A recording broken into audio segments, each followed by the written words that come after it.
Kita beralih ke kasus penganiayaan yang membongkar deretan pegawai Kementerian Keuangan berharta janggal. Kuasa hukum David Ozora berharap rekonstruksi kasus penganiayaan yang dilakukan anak mantan pejabat Ditjen Pajak Mario Dandi dan tersangka lainnya bisa mempercepat proses hukum agar bisa disidangkan. Sementara kriminolog anak menilai sikap Mario banyak dipengaruhi pola asuh di rumah.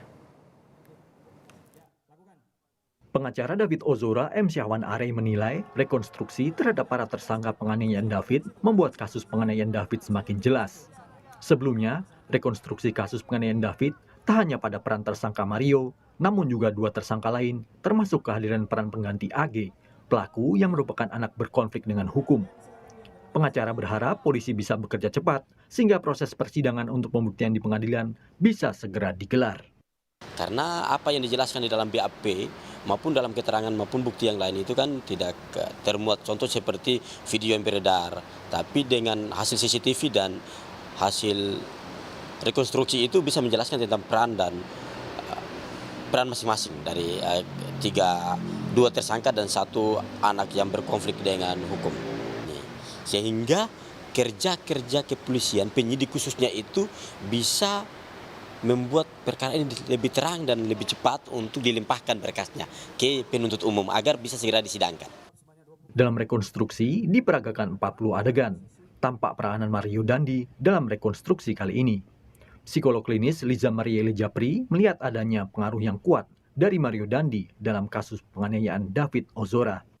Kemudian meminta dia untuk melakukan satu hal, ketika dia tidak punya akar yang kokoh dalam dirinya, itu dia bisa mengiyakan.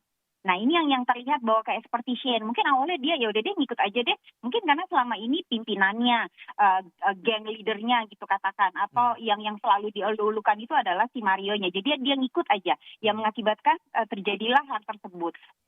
Sementara kriminolog anak Hanifah Hasna dalam program Kompas Petang mengatakan perilaku Mario Dandi itu kemungkinan tumbuh karena didikan orang tua di rumah. Namun banyak juga faktor lain yang memengaruhi hingga Mario kini terjerat hukum. Ketika dia di dalam rumah, dalam pengasuhannya, dia selalu diajarkan untuk mengambil resiko, bahwa bahkan dalam memilih segala sesuatu itu dia harus mempertimbangkan semuanya. Sebetulnya anak akan terbiasa. Tapi perlu diketahui, biasanya anak-anak atau orang dewasa yang ternyata di luar itu dia begitu beringas, bisa jadi di dalam rumah itu dia menjadi seseorang yang cupu, atau seseorang yang menjadi korban di rumah itu. Bisa jadi karena dia menjadi anak laki-laki satu-satunya, atau dia itu anak bungsu, atau dia anak yang dimanja, sehingga segala sesuatu dipenuhi dan tidak dipercaya bahwa dia itu sudah mampu, sudah dewasa, dan dia sudah bisa bertanggung jawab. Sehingga dia ketika berada di luar, dia berusaha menunjukkan kekuatan dirinya, menunjukkan arogansinya itu, sebetulnya untuk memenuhi kebutuhan dirinya untuk diterima oleh sosial. Akibat penganiayaan oleh Mario Dandi, kondisi kesehatan David Ozora sempat drop. Kini David masih menjalani perawatan di rumah sakit dan menunggu hasil tes MRI untuk mengetahui masalah pada otak dan syaraf. Tim Liputan, Kompas TV.